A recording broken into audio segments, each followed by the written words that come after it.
And the auto industry worldwide is facing shortage of chips or semiconductors. So they are used in auto manufacturing, but the supply could disrupt automotive production worldwide. China, meanwhile, it's well into next year. Reports say with chip companies also saying they're raising prices and expanding production.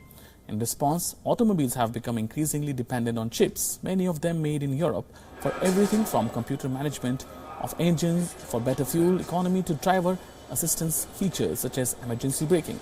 Automotive production has slowed in early this year because of hard lockdowns caused by COVID-19 pandemic.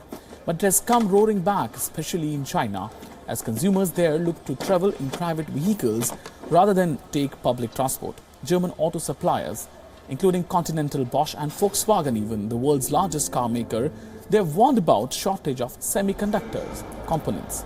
Germany's Infineon, it said it was increasing its investments to ramp up a new chip factory in Austria.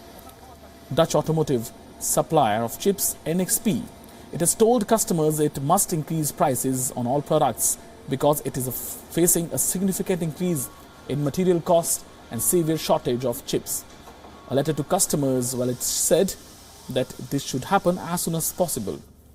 Volkswagen, which is the biggest foreign automaker in China, said China's overall auto production could be interrupted after COVID-19 pandemic. Well, that has disrupted chip supplies globally for some electronic components. Germany-based auto supplier Bosch also said it too was adding supply chain bottlenecks for certain components. China is expected to sell more than 22 million vehicles in first 11 months of this year, down from just 3% from same period last year. Volkswagen also said it was closely monitoring situation and had already started coordinating with suppliers to take appropriate countermeasures. The Wolfsburg-based company has local joint ventures with SAIC Motor, China Ford Group and Shanghai Automobile Group. With a lack of any coherent foreign policy,